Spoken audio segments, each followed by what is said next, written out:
Começando então a entrevista, doutora. Acho que podemos começar exatamente nesse ponto, né?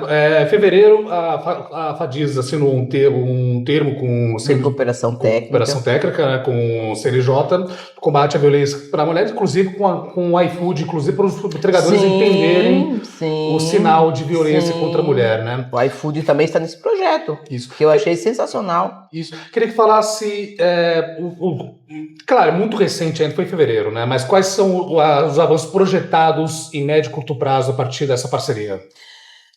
Futebol Solidário, acho que é um tremendo projeto, né? Acho que é uma grande sacada de inovação e com maior perspectiva de retorno, né?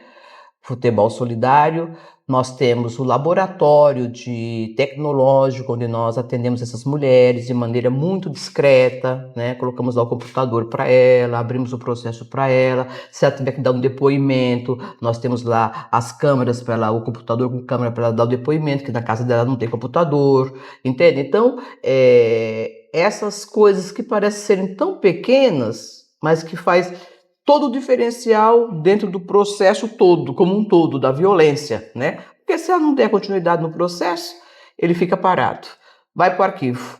Quer dizer, se torna aquele círculo vicioso num cenário que pede urgência, né? Tem criança, meu Deus do céu, tem meninos, meninas sofrendo, né? Com a perda, né? Com o sofrimento, mas ela também não quer ver o pai preso, também não quer, entende? Então, nós até temos um curso falando sobre o direito das mulheres. Repito, esse negócio esse chavão, né, direito de mulheres, dá a impressão que é uma coisa assim, elas contra eles. Não, agora os homens não mandam mais. Não, nada disso. Nós queremos os homens como pessoas civilizadas junto na ideia, junto no projeto, para discutir, para falar, porque na história da humanidade, todas as inovações mudaram, aconteceram exatamente quando começaram a se falar sobre o tema. Mulher não votava, passou a votar. Mulher para trabalhar precisava da autorização do marido. Hoje ela sustenta o marido, tudo bem.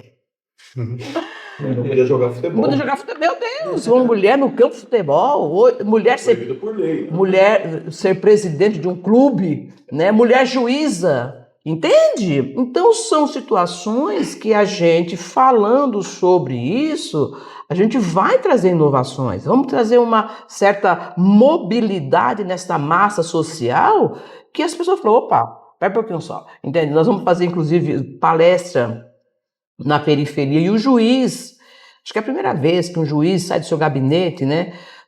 Porque o observatório está propiciando isso, né? Para ele fazer uma palestra na comunidade, falar sobre violência contra a mulher. Se vocês quiserem fazer a cobertura também, a gente agradece. Dia 17 de maio, às 10 horas, lá na Vila Industrial. Ali na periferia, eu te passo o endereço direitinho. Já está marcado, o juiz vai estar lá, nós vamos estar lá com o nosso folderzinho lá distribuindo. Ou seja, a sociedade civil não deixar somente a cargo do Estado. O Estado, não, é briga da mulher não se mete. Não, tem que se mobilizar e buscar uma mudança nesse cenário. E o caminho que eu entendo, assim, pelo pouco que eu estudei, a gente observa que só houve mudanças porque houve fala sobre aquilo, falas reiteradas, discussão sobre tema, trazer para a mesa do boteco lá do final de semana, trazer para o campo de futebol, sabe? Levar para os encontros de família, falar sobre o tema. Entende? Do quanto todos sofrem, o quanto todos perdem com isso.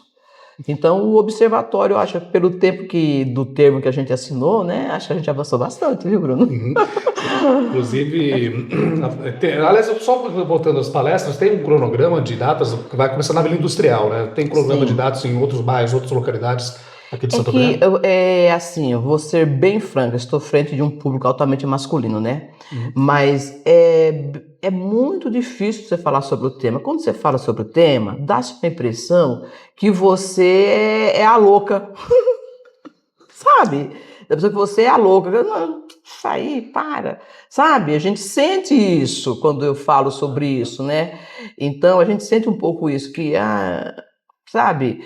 Mas nós queremos inclusive tem uma empresa multinacional aqui da cidade que nós estamos fechando uma agenda para a empresa abrir um horário para a gente falar com os funcionários, sabe?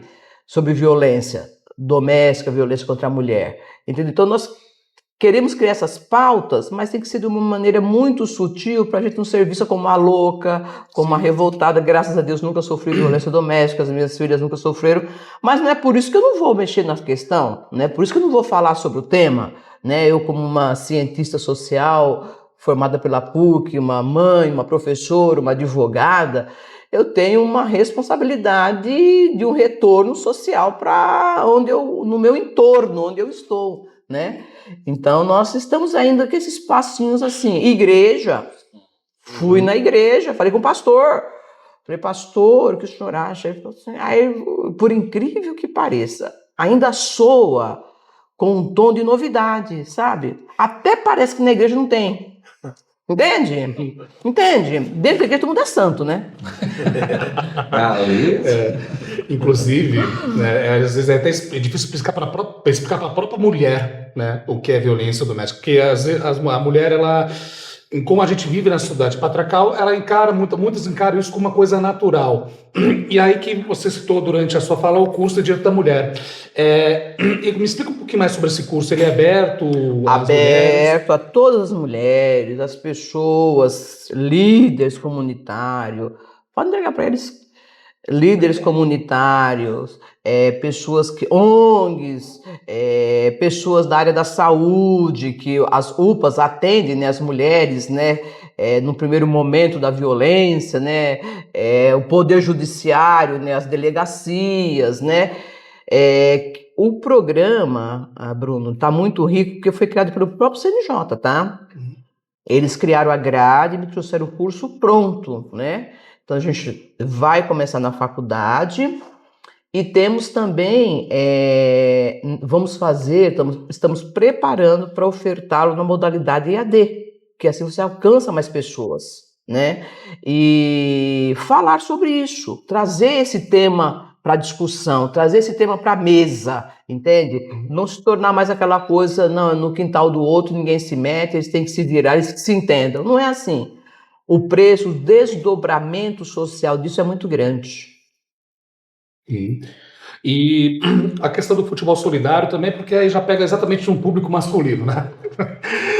Que etapa está o futebol solidário? Quais são os próximos passos? Não, nós já fizemos, buscamos apoiadores, tivemos empresas que entenderam o projeto, estão apoiando. Nós não temos ainda tanta abrangência assim para, agora com o diário, eu creio que vai alavancar, né? Mas nós criamos um site para inscrição, né? Criamos, né, a sala VIP, né, as pessoas que vão concorrer mediante a inscrição, vão concorrer à bola assinada por todos os jogadores, né, vai fazer foto com os jogadores. Então, para a gente movimentar, não é fácil. Se você falar que é para falar de violência contra a mulher, ninguém vai aparecer lá. Você tem que falar que o Neto vem, você tem que falar que o Neymar tá pendente de... Eu sempre disse assim, né? Por que Santo André não? Eu ouso ir até a Espanha, encontrar o R7, explicar o projeto para ele, falar da necessidade, da importância, dos índices alarmantes. Gente, é um absurdo. Não sei se vocês têm acompanhado, né? O número de feminicídio no Brasil. Sabe? Não sei se vocês têm observado como é gritante, né? Então, é um problema pior do que uma guerra, né? Então nós temos que enfrentar esse problema. E aí convidá-lo. Você não quer passar um dia lá no futebol que você é no Brasil? De monta um futebol do dia que você for, para que você apareça lá para chamar todo mundo. O Memphis também, que gosta muito de comunidade, tem esse perfil. Exatamente. Teve aqui ontem, inclusive. Em São Bernardo. Teve em São Bernardo, aqui na Festa do Trabalhador. Sim. Inclusive, assim, quando a gente fala de machismo, a gente fala de uma estrutura que já vem ao longo da história, que foi construído, que está inserido em vários setores da sociedade. Creio que o judiciário também não seja tão diferente, né? Tivemos o exemplo de outro país, naturalmente, da Espanha, né? O caso do Daniel Alves, que ele acabou... Claro, não vamos entrar no mérito do sendo inocentado. Exato. Mas, assim, é o recado que passa para as mulheres, né? Existe essa barreira dentro também do próprio judiciário? Você enxerga isso também? Você fala barreira em que sentido? Barreira no machismo e o avanço de pautas de combate à violência contra a mulher. Eu enxergo que de 0 a 10, eu diria que nós estamos no grau 3. Entende? De 0 a 10. Em todos os sentidos, né? Inclusive no judiciário. A gente acompanha, né? Até por ser advogada, alguns casos que é a falta da conscientização, é a falta de discutir a pauta, colocar a pauta na mesa. Eu acho que falta isso, falar sobre isso, discutir sobre isso, conscientizar sobre isso. Acho que vai ser um grande avanço. Uhum. Tá. Tá. Vou mudando um pouquinho, tem um outro programa social também que a Faculdade de Direito de Santo André fez, que é a parceria com a Fundação Amparo ao Preso e Faculdade no Cárcere, né? Acho que, se não me engano, é de 2022, né? Esse programa ainda está ativo? Quais foram os principais avanços desse programa? Está ativo, né? Nós também com um olhar de responsabilidade social, né? À época nós fomos procurados aqui por uma mãe de Santo André, né? Professora também, e que o filho estava no CDP, né? E que se teria como a gente oferecer algum curso para ele, que embora preso, e até com uma garantia constitucional e também com o cumprimento da lei das execuções penais, né? Há uma previsão disso, né? E aí eu fiz um olhar assim de humanitário. Eu falei, poxa vida, é verdade, né? Essa mãe ela tem razão, né? Esse pessoal, se eles estudarem, eles podem sair de lá melhor. Só que aí eu fui até o CDP, eles são um momento transitório, né? Eles não ficam aí, depois eles vão para outros presídios, então não teria como você oferecer um curso superior para eles. Bem, aí um juiz da Justiça Militar, doutor Ronaldo Roth, à época estava em exercício, agora aposentou-se, ele falou, doutora, temos um presídio que podemos implantar, é o presídio militar Romão Gomes. Falei, se o senhor abrir as portas, nos conduzir, a gente entra com a parte de regulação, a educação, o curso em si, o senhor faz a tratativa para a gente conseguir. Bom, avançou, fizemos uma parceria, um termo de cooperação técnica com a FUNAP, né, que é o Fundo de Amparo ao Preso, né? E nós passamos a oferecer curso superior, somos a primeira faculdade no Brasil, é de Santo André. É Santo André quem faz isso. A oferecer ensino superior dentro de um presídio para remissão da pena. Não é para ser conivente com o crime, ninguém está sendo conivente com o crime. Nós estamos cumprindo nossa garantia constitucional, os princípios cristãos da Bíblia, estive preso, fosse me visitar, ou seja, de oportunizar aquelas pessoas que uma vez erraram, né, e que estão pagando a sua dívida com o Estado. Estão pagando.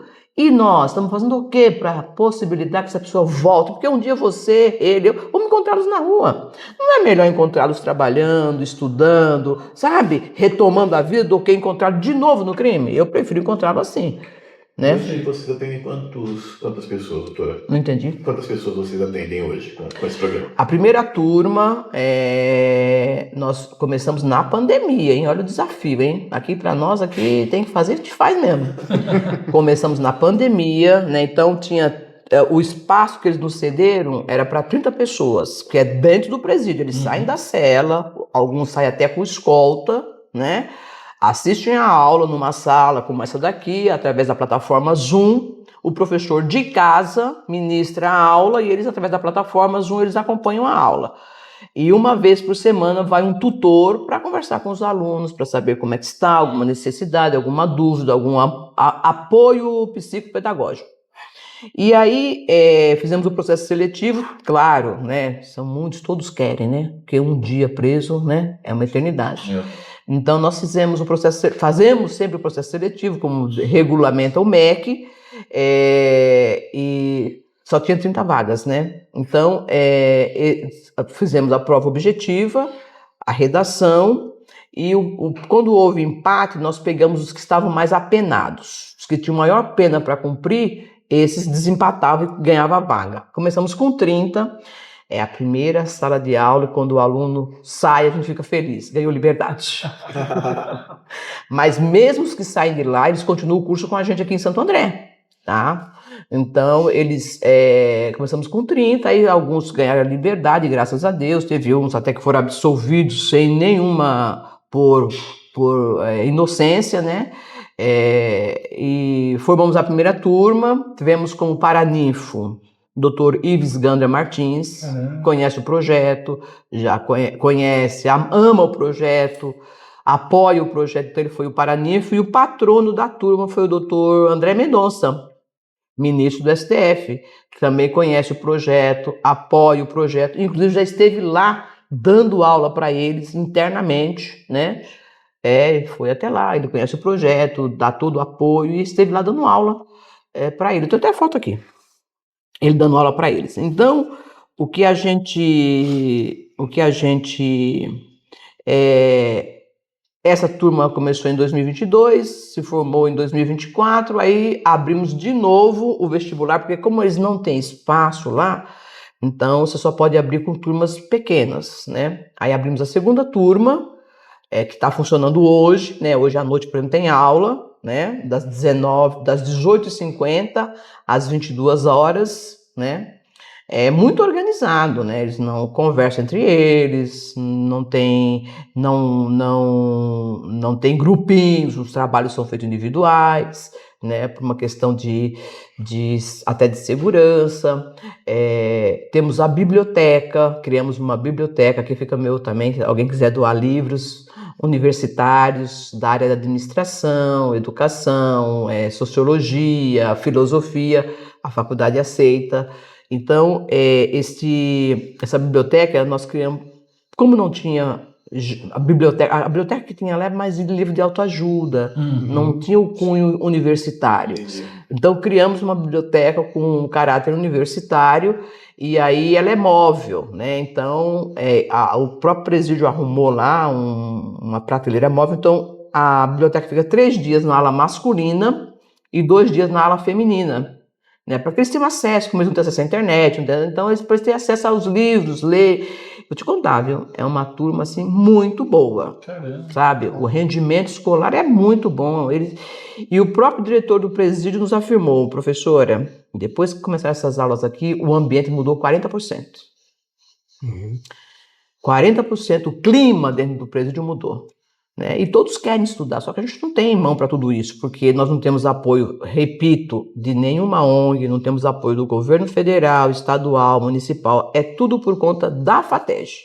A própria faculdade fornece todo o material acadêmico para eles, cadernos, por exemplo, os cadernos, aspiral assim, a gente não manda para lá, a gente tem que tirar esse aspiral, tirar tudo isso, amarrar um barbantinho bem pequenininho assim, todos os cadernos, papel ao maço, caneta, então toda essa bibliografia, todo esse apoio pedagógico é a faculdade quem dá. Os professores são todos voluntários, né? Também da faculdade, que conheceram o projeto, entenderam a importância do projeto e eles dão aula voluntariamente. É muito bonito, assim, tem um significado muito grande quando você olha para uma pessoa daquela, homens jovens. Eu nunca procurei saber qual foi o crime que eles cometeram, nunca procurei saber.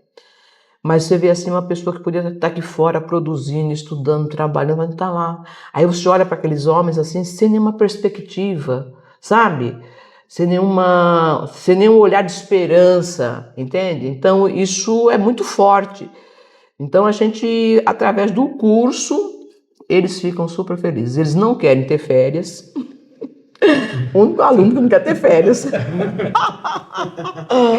É um perfil totalmente diferente. É o único aluno que não quer ter férias.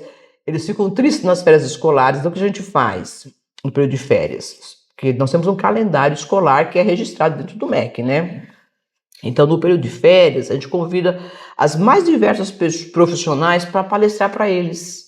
Sabe? Falar sobre diversos temas, sabe? Agronomia, falar sobre engenharia, e eles adoram. Agora com as questões tecnológicas, a IA, né? Muitos temas novos que quem está lá dentro não tem conhecimento, né? Então a gente traz muitas pessoas para falar sobre isso, eles ficam assim, sabe? Extasiados. Então estamos hoje funcionando a segunda turma, estarão se formando agora em junho, teremos a colação de grau, só que a gente faz com a liturgia como se fosse dentro da faculdade. Levamos beca para eles, levamos o canudo vermelho, colocamos o tapete vermelho lá no pátio do presídio. Que maravilha. Lá no pátio do presídio. E o diretor do presídio permite que os outros presos venham assistir a colação de grau desses e tragam os familiares. Você vê as crianças olhando para os pais ali, você não... Olha, era só choro, viu? Verdade. De tão forte que é, de tão importante que é. E a alegria que eles ficam, né? De estar, primeiramente, alguém está acreditando nele. Segundo, Bruno, nós temos vários deles que com o estudo mudou o regime de cumprimento de pena e já estão trabalhando fora. Tá? Já estão trabalhando fora, fazendo estágio. Vira e mexe, eu recebo na faculdade lá um contrato de estágio para assinar. Eu olho na lista de alunos, quem é? Do presídio. Arrumou emprego, está trabalhando. Então, dentro dessa filosofia, nós trazemos empresários, principalmente da área de recursos humanos, para palestrar para eles. Veio a diretora de RH da CCR, né? E ela foi encantada. Ela falou, professora, eu tenho 10 vagas para esses rapazes. 10 vagas, vou abrir 10 vagas para eles. Falei, olha, vou encaminhar você para o diretor do presídio, lá com os departamentos, né? E aí, naturalmente, aqueles têm bom comportamento, mas de um modo geral todos têm, né? O bom comportamento, tal, para essa empregabilidade. Então, já sabe que o projeto dá certo. Não que eu não receba carta de outros presídios, viu? Porque a informação vaza, viu? Recebo muitas cartas, né? Pedindo para a gente levar esse projeto para lá. Tremembé, por exemplo, né? Sim. Só que a gente não tem mão para tudo isso, porque aqui é São Paulo, você pega um motoboy aqui, ele vai lá, leva as provas, traz prova de volta, sabe? Leva caderno, leva livro, mas aí você já vai despender de um tempo maior que não tem como você começar e não continuar. Tem que começar, começo, meio e fim, né? Então eles fizeram várias propostas para mim, até cheguei a conversar com a juíza lá do Tremembé, das execuções, que me doutora, por favor, traga esse projeto para cá, traga, né? Aí depois nós avançamos um pouco e aí nós concluímos que o próprio presídio não reunia estrutura, né? Para atender. Aqui é muita gente. Se nós abrirmos para 30 e os demais, aí vai ter rebelião dos demais. Né? Então teria que ser algo para todos, vamos dizer assim, que provavelmente tivesse um nível médio, né? o ensino médio. Aí eu falei, então não dá para a gente fazer. Que outra universidade, outros grandes, né, grupos empresariais, copiem a ideia e façam melhor que a minha. Não tem problema nenhum, entende? Só que eu quero mostrar que é possível, dá certo e gera empregabilidade. Então quando ele sai de lá, ele não sai somente com aquela pecha que é um ex-presidiário. Ele é um ex-presidiário, mas agora com ensino superior, ele estudou quando estava preso, ele se formou, ele tem agora um curso superior que ele pode já concorrer no mercado de trabalho com mais igualdade, né? A primeira turma, nós oferecemos uma pós-graduação para eles, em gestão de pessoas. Então eles já saíram de um curso da graduação, já migraram para a pós-graduação, que o nosso curso é registrado no MEC, dá capacitação para docência, ele pode ser professor, além de ser um especialista em gestão de pessoas, recursos humanos. Então, eles já fizeram a pós e agora essa turma que está se formando, terminando, a gente migra para a pós-graduação para dar essa maior abrangência e esse fortalecimento em Deus, né? Quando saírem às ruas, haja oportunidades. Mas a maioria deles, as empresas que têm nos apoiado, a gente sempre chama um gerente, um diretor de recursos humanos para estar aparecendo para eles, né? E tem surtido grande efeito, porque eles abrem portas para eles, sabe? Abrem portas para eles.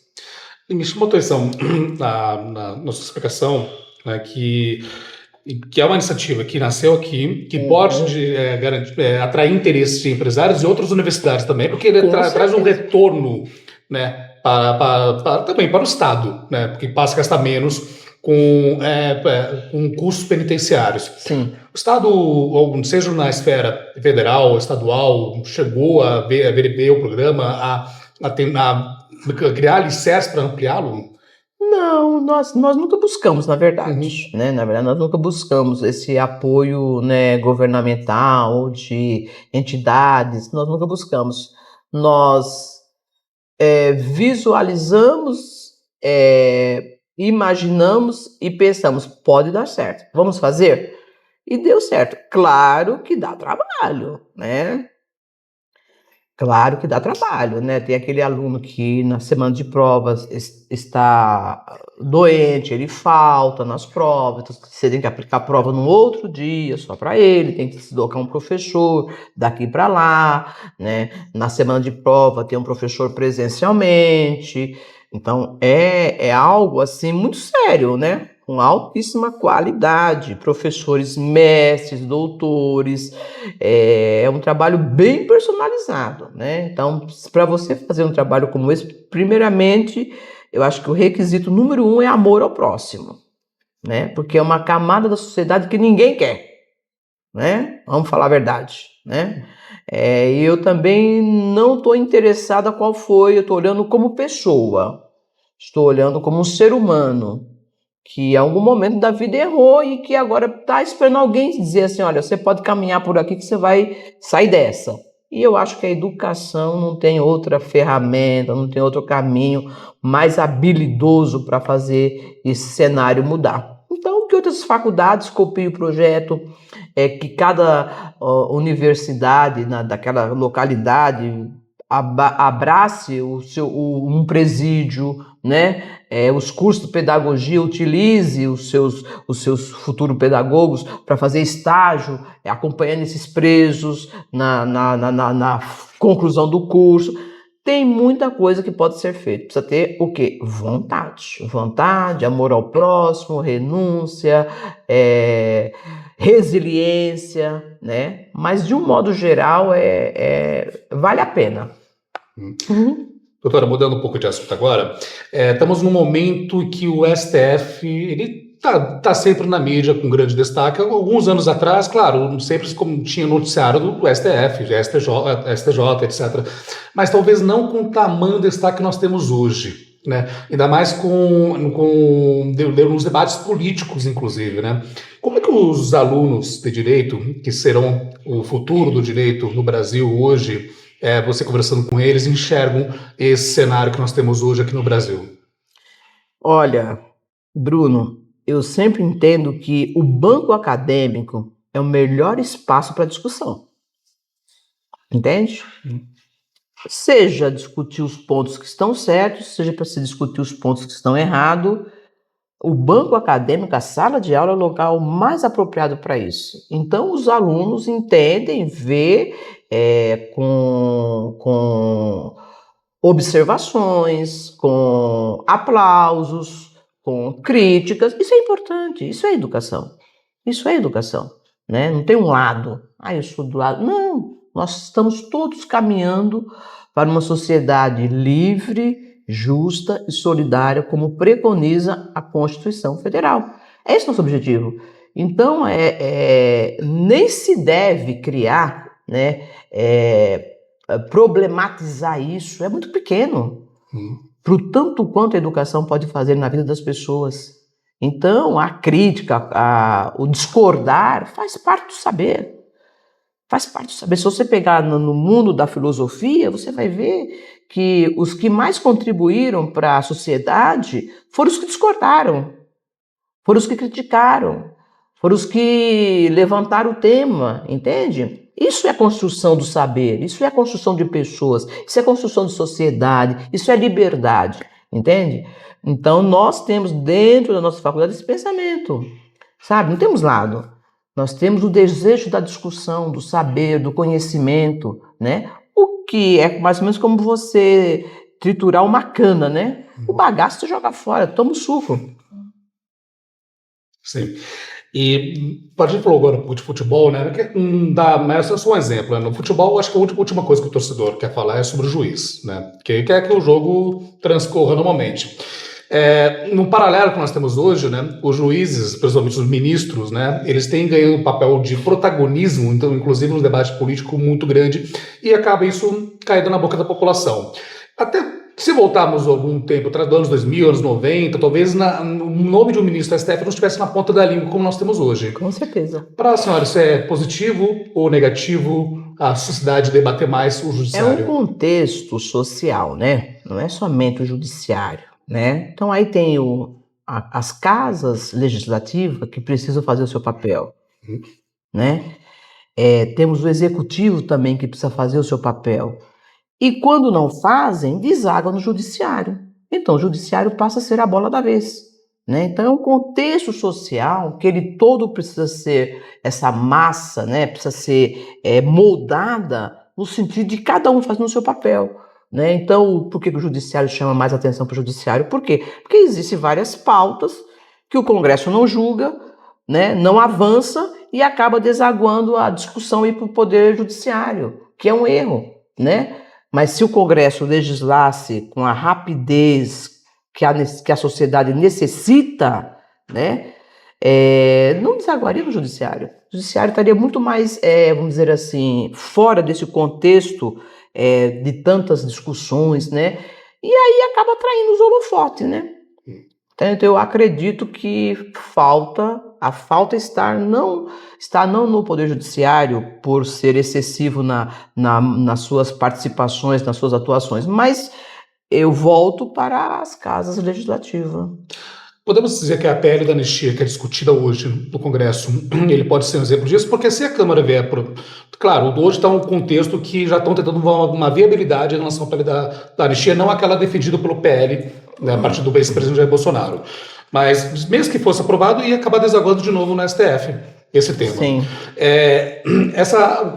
O 8 de janeiro é um exemplo disso que a senhora falou, que... Sim, uma participação, né? Ou seja, a Casa Legislativa fazer o seu papel e se chegasse ao ponto de desaguar no Poder Judiciário, no STF, seria com menor proporção.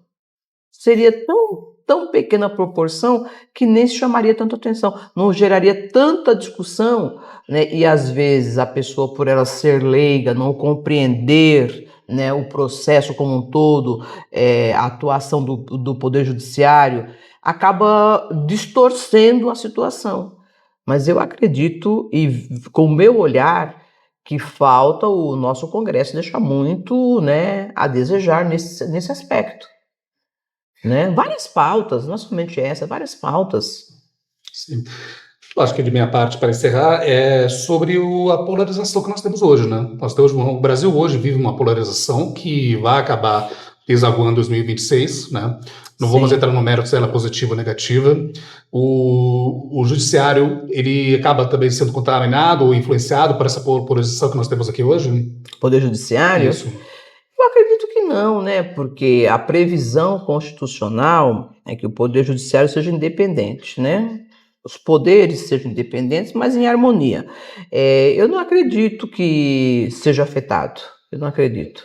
Eu acredito que pela polarização, né? E aí volto, né? É o livre-arbítrio de cada um, né? Porque a própria Constituição Federal, ela preconiza que é livre o pensamento. Eu não posso obrigar você a aceitar o meu pensamento. Mas você pode pensar diferente do meu e eu te respeitar e você respeitar o meu. Vivemos em harmonia. O que nós não podemos é eu querer que você aceite o meu pensamento, né? Porque eu estou certo, ninguém é dono da verdade. Nós, enquanto sociedades, construímos juntos o estado de bem-estar social também preconizado na Constituição Federal. De que maneira? Eu te respeitando, você me respeitando, a tua ideia vai contribuir com a minha vai contribuir com a dele vai construir a minha e vivemos em harmonia. Eu penso assim, como professora, como educadora, como advogada, não vejo diferente.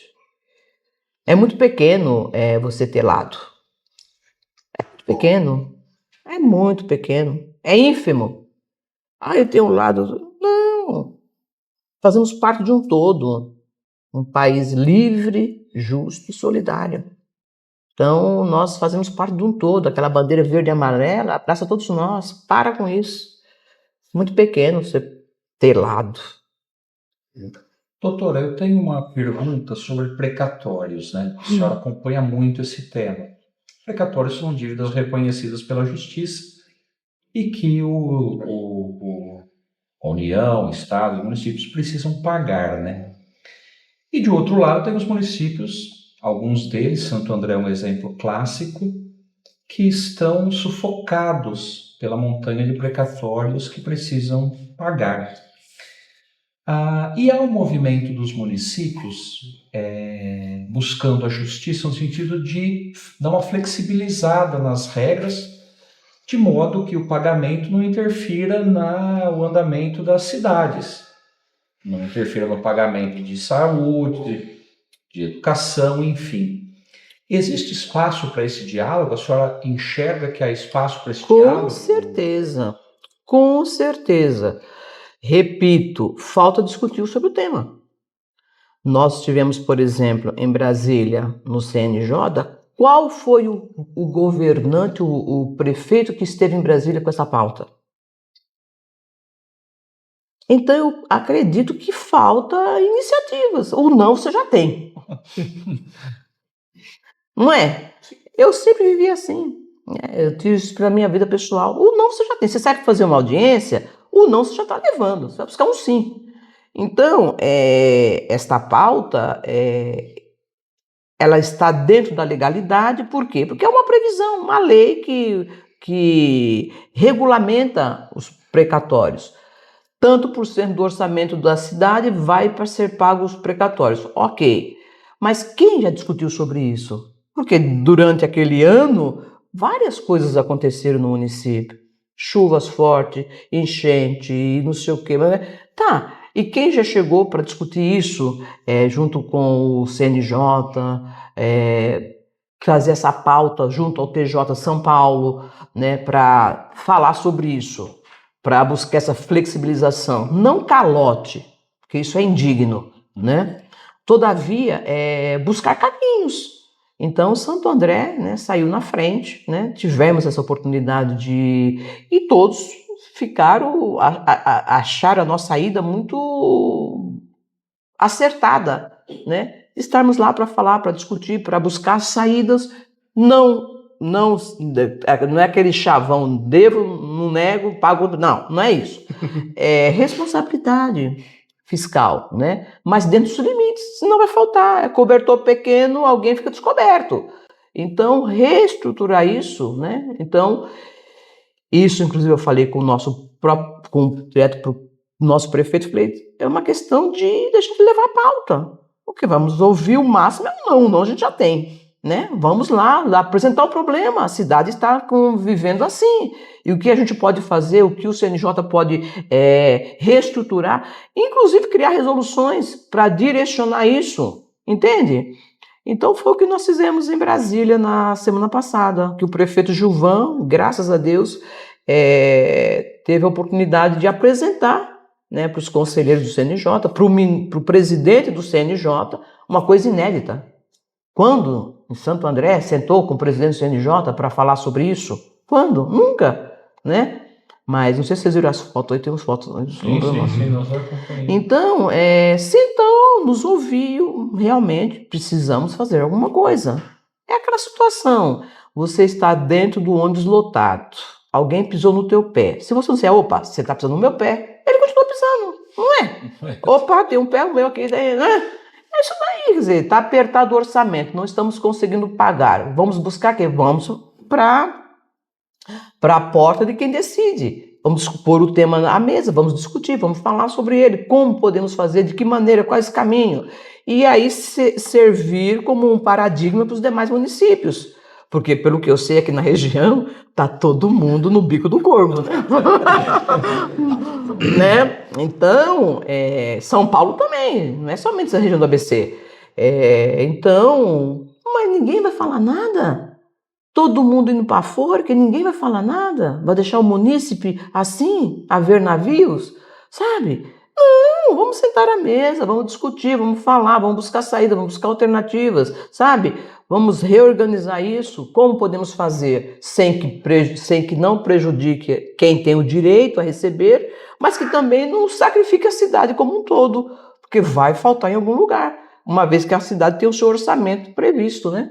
A proposta que a Prefeitura de Santo André fez, doutora, de considerar naquele teto de pagamento a inclusão de acordos extrajudiciais e também a troca de dívidas que eventualmente Sim, os credores sim. tenham, é o caminho para... Com certeza, eu não sou especialista, né? Não estudei a fundo o problema de Santo André. Tomei conhecimento, né, através do diálogo com o prefeito, mas é o caminho. Compensação, sabe? Chamar o munícipe e falar, olha, temos aqui, o que a gente pode fazer para, sabe, uma coisa, buscar alternativas, falar sobre o tema. Eu acredito que esse é o caminho. Porque ficar sentado somente deixando a coisa correr solta, não. Mauá aprovou uma lei semelhante recentemente para a Câmara de Conciliação que poder oferecer um terreno Sim, com um credor, que aí um perdoa, credor, ou oferecimento de serviços, etc. O Mauá aprovou serviços. recentemente, acho que foi no mês retrasado que aprovou. Inclusive, eles perguntaram isso para nós lá, né? Um dos conselheiros, que é o Ulisses. É que o sobrenome é engraçadinho, o sobrenome dele. Ele falou isso, mas o município não criou nenhuma lei, né, para buscar vamos dizer, essa lição de casa, né?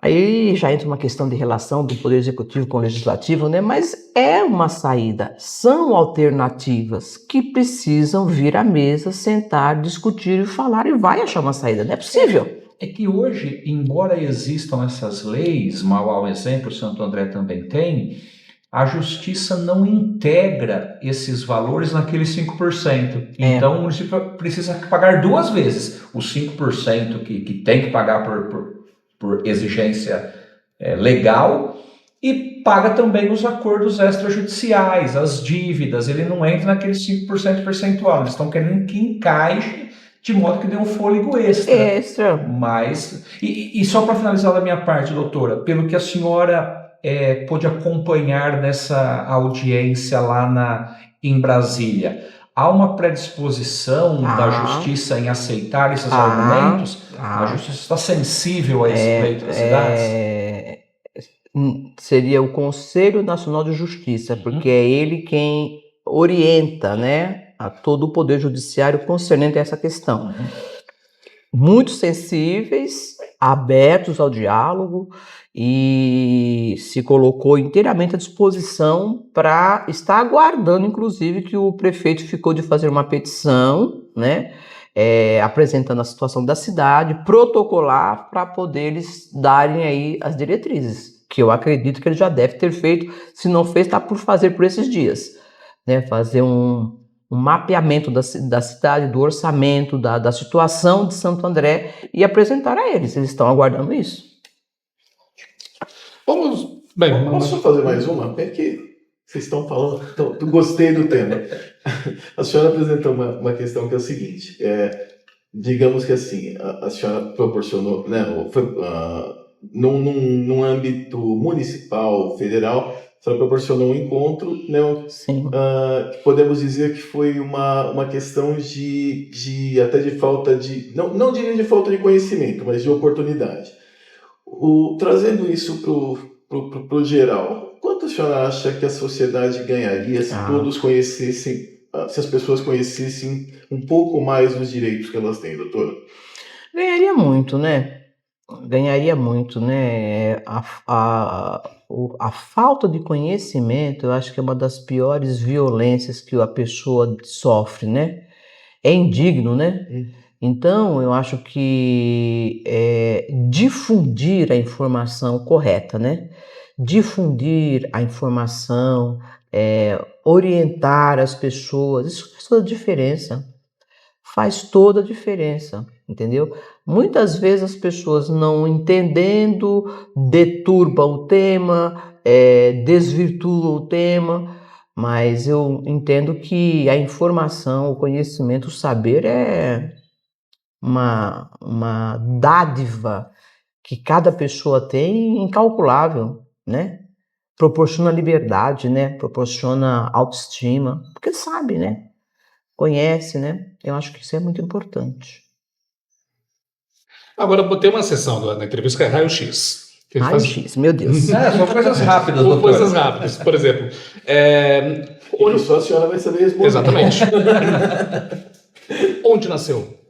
Biritinga, Bahia, sertão nordestino, tenho o maior orgulho. Aí sim. Pena que eu não sou mais original.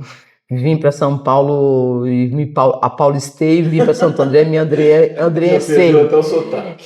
Já perdeu o Santo André, mas eu tenho o maior orgulho de ser nordestina, nasci na Bahia, no sertão mesmo. Sou de uma família de 21 irmãos. Rapaz. 21 irmãos. Meu pai, servente de pedreiro, não era pedreiro, hein?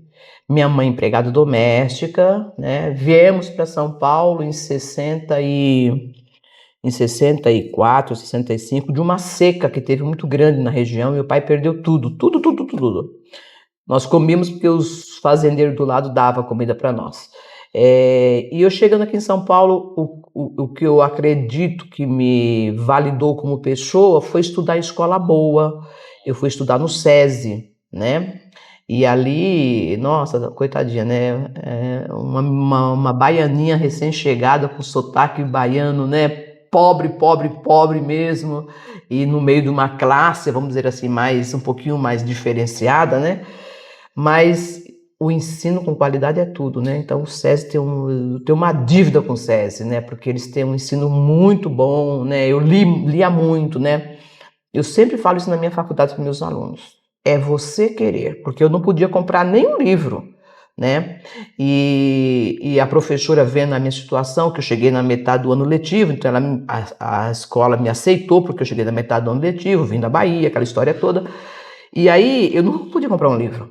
E aí a professora pegava aqueles alunos que já tinham acabado de ler o livro, quem já acabou de ler o livro, né? O Cortiço, Machado de Assis, né? Aquelas leituras que a gente fazia da língua portuguesa, e aí ela me dava para eu ler. E tinha que fazer o resumo, né? Pra você ter uma ideia, eu lia o livro, fazia o resumo, entregava, e tinha gente que não tinha acabado de ler o livro ainda.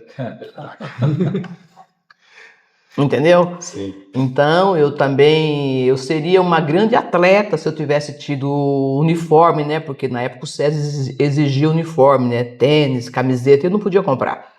Então, eu me lembro que um dia o Paulo Maluf vinha para Santo André para ver o SESI, né? E eu estava na fila para ver o Paulo Maluf. E aí o meu professor me tirou da fila porque eu não tinha camiseta do SESI. Olha que absurdo. Sério, me tirou da fila. Fiquei tão uma criança, né? Fiquei tão frustrada, né? Porque a gente ia fazer o nome do SESI assim no chão, né? As crianças teriam que estar uniformizadas. Também eu praticava esporte, tinha aquelas corridas de areia no SESI. Eu também não corria, eu corria pé descalço, porque eu não tinha tênis. Mas nada disso me levou para, vou me jogar do viaduto, não, entendeu? Quer dizer, isso me fortaleceu, me tornou uma pessoa mais resiliente, mais forte e mais capaz de compreender que todos nós somos dotados de uma capacidade incomensurável. Todos nós somos. Uns aproveitam, outros não. Eu, graças a Deus, diante de tanta dificuldade, diante de tanta pobreza, diante de tanta miséria, né? Nós chegamos aqui, minha mãe é empregada doméstica, eu comia quando a minha mãe trazia a comida da patroa dela para casa, né? Quer dizer, o que a minha mãe trazia? Uma sacola de pão seco. Mas para nós aquilo dali, para quem não tem nada para comer, com aquela sacola de pão seco, meu Deus do céu. Quer dizer, mas são situações que não te invalida como pessoa, né? Sem mimimi, entendeu? Sem, sabe? Não, fui estudar. Eu fiz 10 faculdades. Não tive apoio de nenhum órgão governamental, nenhuma bolsa, nada disso, sabe? Estudava o semestre inteiro, no final do semestre, ia lá no financeiro, negociava, matriculava e voltava a fazer de novo o próximo semestre.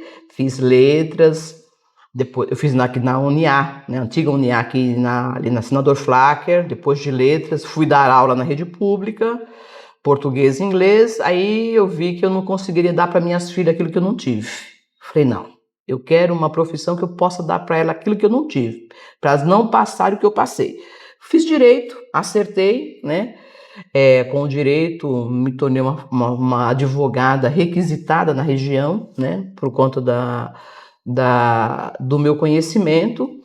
E aí eu comecei dando aula para 3 advogados. Eles viam que eu me saía bem, doutora, vamos, ensina, passa pra gente, advogado já formado, vamos reunir lá tem uma sala, eu falei, discuto os processos, tal. Elas foram, no primeiro dia vieram 3, no segundo dia vieram 6, na outra semana vieram 15, nasceu a faculdade assim. Caramba! Nasceu assim. Aí eu vi que a procura foi muito grande, né? E eu falo assim, não precisa dar um curso que seja reconhecido por um órgão, pelo Ministério da Educação. Aí eu fiz o primeiro projeto pedagógico de tecnólogo previdenciário. Que eu me cansei também de ver no jornal, o idoso morre na fila, estão vendendo banquinho no posto do INSS para as pessoas sentarem, porque chegava muito cedo, né? Eles pegavam as pessoas idosas com um saquinho do Extra, cheio de documento, né? Falei, não, nós podemos mudar esse cenário. Então eu fiz um projeto pedagógico do primeiro curso tecnólogo previdenciário, peguei minha bolsa e fui para Brasília. Aí o MEC falou assim, mas nossa, professor, de onde você trouxe essa ideia? Eu leio jornal, vejo diariamente pessoas morrendo na fila. Por que a gente não forma um despachante previdenciário? As pessoas que querem informação, como é que uma idosa que nem ler sabe vai conseguir entender a Lei 8.213, 8.212, a Constituição Federal? Não tem conhecimento para isso, porque o serviço público, ele trabalha dentro da legalidade. Então, por que a gente não forma um despachante? As pessoas vão até lá, o segurado faleceu, tinha 2 esposas, como é que prova para dividir essa pensão para as 2? Como é que faz essa comprovação? Esse tecnólogo sabe a documentação que precisa. Ele monta esse processo, entrega na mão da segurada, ela vai no INSS, protocola. Primeiro, desafoga o sistema. Segundo, o processo vai montadinho conforme a legislação pede, sai mais rápido, o poder público deixa de pagar juros e correção monetária para o segurado e a pessoa quer receber o benefício dela, nada além disso. Passa a receber logo, do que ficar com o processo 2, 3 anos parado na gaveta de alguém. E aí ele falou, nossa, mas que ideia, vamos aprovar. Aprovou o primeiro projeto pedagógico, foi da minha autoria, implantei na faculdade, já formamos quase umas 18 turmas, né? E aí depois vieram os outros cursos, né? Gestão de segurança privada, teologia. Então, cada curso que eu implanto na faculdade tem uma história, né? Mas eu comecei, na verdade, com 3 alunos, né? Dando aula para 3 alunos, né? Eu abri a porta, eu era a merendeira, eu era a porteira, né? E as minhas filhas aí, elas eram pequenas, né? Assim, estava com o uniforme da escolinha ainda, né? Eu passava na escolinha, pegava elas, trazia para dar aula. Elas ficavam lá correndo na sala de aula junto comigo, né? E aí eu dava aula, chegava 10 horas, fechava a porta e ia embora para casa. Quer dizer, nada disso me invalidou como pessoa, pelo contrário, vejo que eu me tornei uma pessoa melhor, né? Muito mais flexível, compreensiva, eu sou muito, assim, focada, determinada, né? Somente isso. Agora uma pergunta extremamente complexa. Data do seu aniversário? Dia e mês. 7 de julho, eu não tenho vergonha. 7 de julho? É o número do nosso Grêmio. Grêmio Estudantil 7 de julho. Na minha faculdade é assim, olha, o Grêmio tem a data do meu aniversário, a cantina tem o nome da minha mãe, Cantina Vovó Ana, a biblioteca tem o nome do meu pai, Ramiro da Silva Oliveira, porque ele era um analfabeto, não sabia fazer um O com a tampa da garrafa, como diz o bom nordestino, né?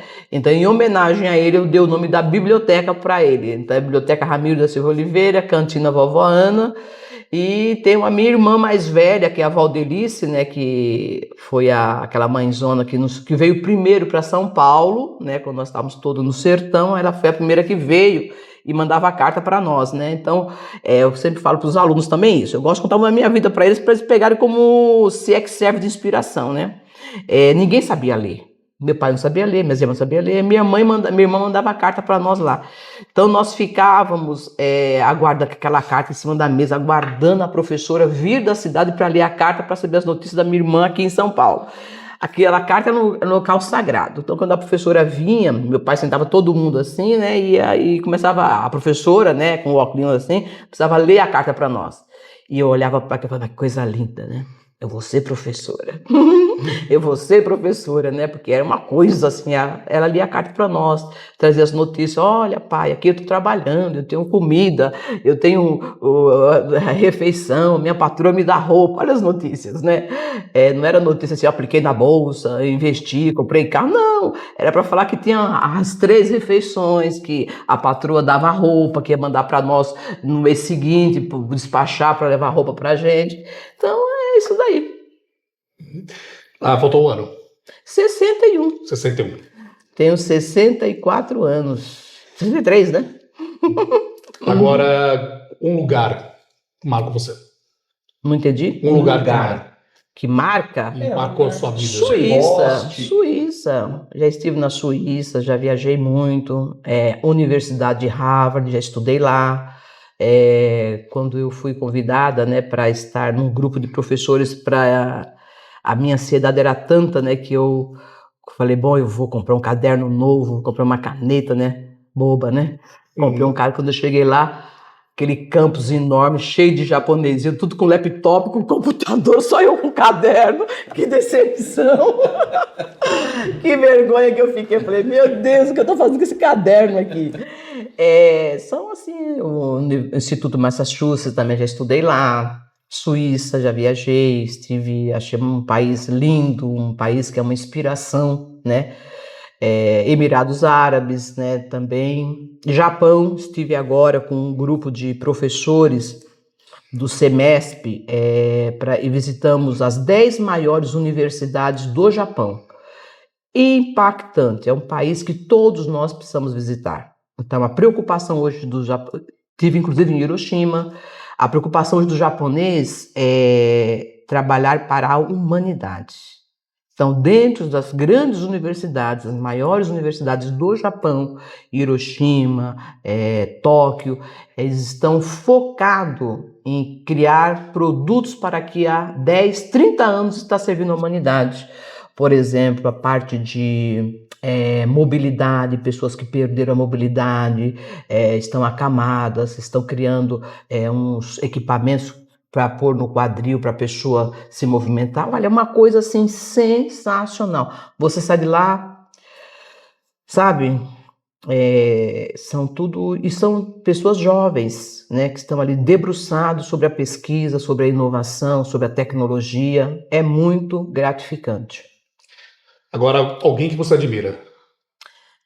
Que eu admiro, minhas filhas, né? O nome dela, doutora? É Karina e Karen Braga. Karina com K ou com C? Com K, as duas com K. São minhas filhas, né? Porque uma tem 31 anos e a outra tem 32 anos, né? Além de bonitas, inteligentes, estão concluindo um doutorado. Caramba. Concluindo um doutorado na PUC de São Paulo, né? É uma coisa assim que eu nunca imaginei na minha vida, né? Uma coisa assim, eu me sinto realizada como pessoa, né? Como vão ser professoras, vão dar aula, né? Um livro. E um livro, a Bíblia Sagrada. Uma música. Oh, it's a hard day. Não sei o nome, adoro essa música. Mas Elvis também, eu gosto muito do Elvis Presley, não me lembro agora o nome da música, mas... Um filme. Olha, o último que eu assisti que eu gostei é Extraordinário. Extraordinário, achei interessante.